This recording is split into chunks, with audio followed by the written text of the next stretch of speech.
2020년 5월 19일 화요일 아침 하나님께서 우리에게 주신 말씀은 베드로후서 2장입니다.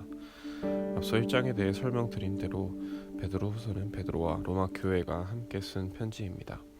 로마 교회의 성도들과 베드로가 소아시아에서 이단으로 인해 고난받는 성도들을 생각하는 마음이 담겨 있습니다. 우리 먼저 1장을 제가 대략 정리해 드리겠습니다.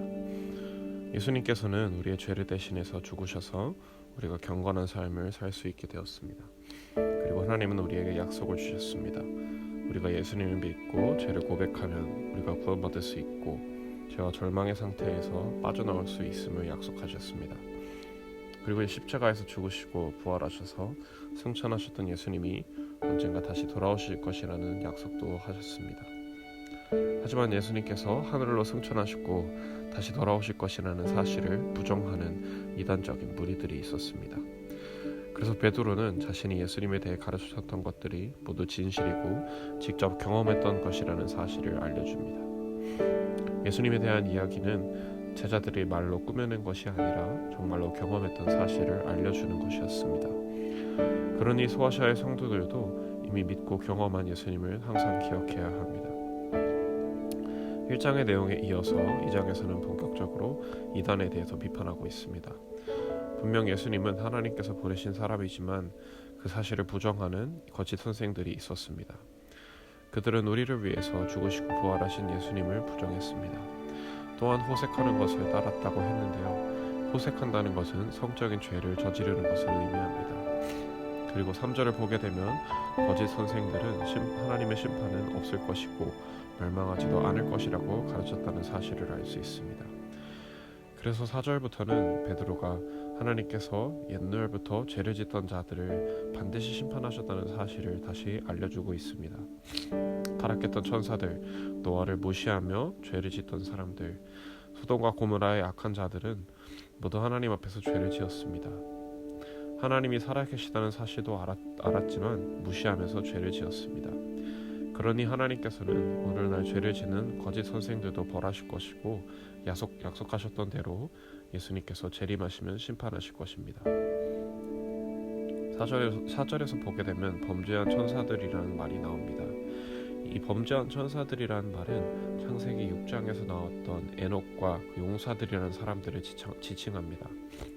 초대교회와 유대인들에게는 에녹서라는 문헌이 유행했습니다. 그리고 그 에녹서에는 창세기에 등장했던 에녹이 하나님의 천사들이 타락해서 이 땅에 내려왔다가 죄를 짓는 것을 목격하는 이야기를 기록하고 있습니다. 오늘날 우리의 성경 속에는 그 이야기가 없지만 1세기 당시에 교회를 다니던 사람들은 그 에녹서를 아주 좋아했습니다.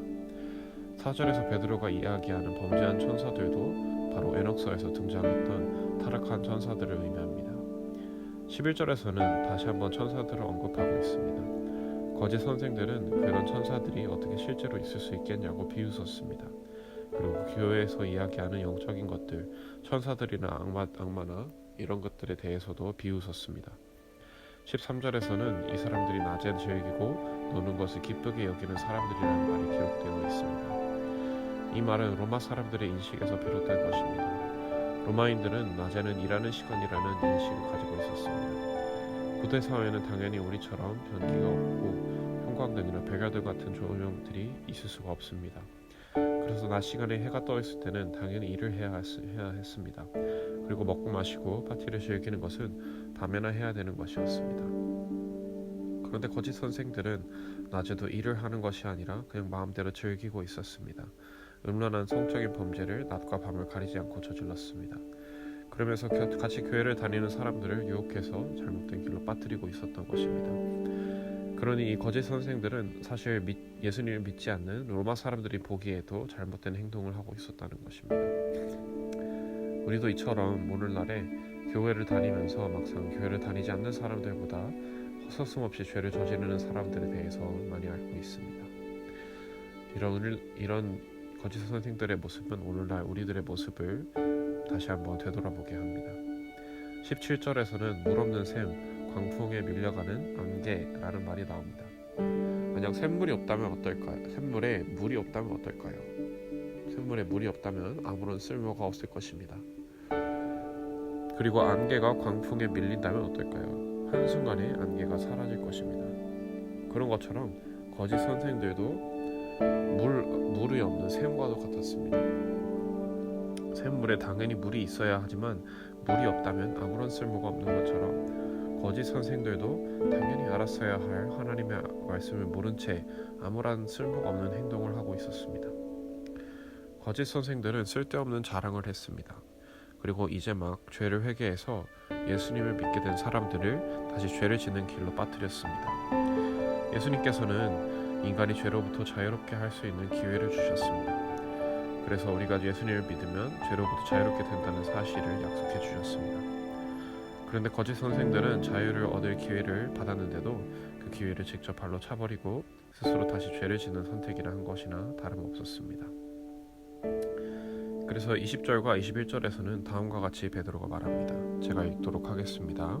베드로 후서 2장 20절부터 21절. 만일 그들이 우리 주 대신 구주 예수 그리스도를 알므로 세상의 더러움을 피한 후에 다시 그 중에 얽매이고 지면 그 나중 형편이 처음보다 더 심하리니 그 의의 도를 안 후에 받은 거룩한 명령을 저버리는 것보다 알지 못하는 것이 도리어 그들에게 나으니라. 이 말은 참으로 섬뜩하지 않을 수 없습니다. 모든 인간은 처음에 태어나서 죄를 짓게 됩니다. 하지만 예수님을 통해서 구원을 받으면 죄를 버리고 다시 새로운 경건한 삶을 살게 됩니다. 하지만 예수님을 믿은 이후에 다시 죄에 얽매이고 죄를 다시 짓게 된다면 어떻게 될까요? 20절에서 얘기하는 것처럼 나중 형편이 처음보다 더 심할 것입니다. 예수님을 알게 된 이후에 짓게 되는 죄들은 더 큰 책임이 따를 수 있다는 말입니다. 우리는 예수를 통해서 종종 심각한 죄를 저지르는 목사님들에 대해서 소식을 접하게 됩니다. 교회에서 헌금을 횡령하는 사람, 성도와 성적인 죄를 저지르는 사람, 자신의 성도들을 정신적으로 학대하는 사람, 폭력을 저지르는 사람 등등 상상도 못할 죄를 서슴없이 저지르는 목사들이 있습니다. 주일에는 성경 말씀을 가지고 설교하면서 막상 자신도 그런 죄를 저지르고 삽니다. 만약 내가 믿고 따르던 목회자가 죄를 짓는다면 어떻게 될까요? 성도로서 내가 따르던 목회자가 심각한 죄를 짓는다면 나도 시험에 들지 않겠습니까? 그런 것처럼 그리스도인이 심각한 죄를 짓게 되면 그 대가와 책임은 막중합니다. 사람들은 그리스도인 된 우리를 지켜보면서 예수님을 경험하고 하나님의 사랑을 경험합니다. 하지만 예수님을 믿는 우리가 다시 죄악의 길로 빠지게 된다면 예수님의 사랑도 하나님의 은혜도 아무런 소용이 없다고 믿게 될 것입니다. 그래서 베드로는 다시 죄악의 길을 버리고 예수님께로 돌아오라고 말하고 있습니다. 거짓 선생들을 따르고 그들의 거짓된 말에 현혹되지 말고 돌아와야 합니다. 이단은 잘못된 교리도 믿고 있지만 동시에 끔찍한 죄를 저지르는 사람들이기도 합니다. 또 겉으로 보기에는 이단이 아니지만 교회를 다니면서도 끔찍한 죄를 저지르는 사람들도 있습니다. 우리는 그런 잘못된 길로 빠져들면 안 됩니다. 만약 그런 길로 빠져들었다고 하더라도 다시 빠져나와야 합니다. 죄를 지었던 책임과 대가를 마땅히 치러야 합니다.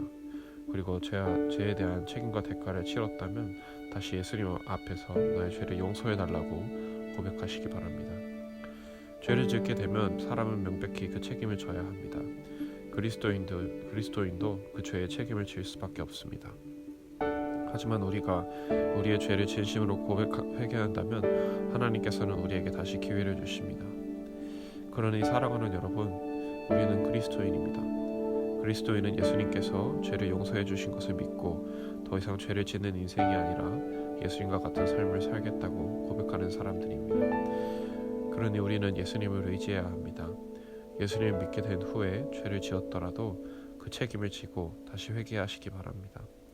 진정한 회개는 진정한 고난과 절망 속에서 나오는 것입니다. 그러니 마음을 다하여 회개하고 다시 예수님을 사랑해서 경건한 삶을 사는 여러분들이 되실 수 있기를 주님의 이름으로 축복합니다.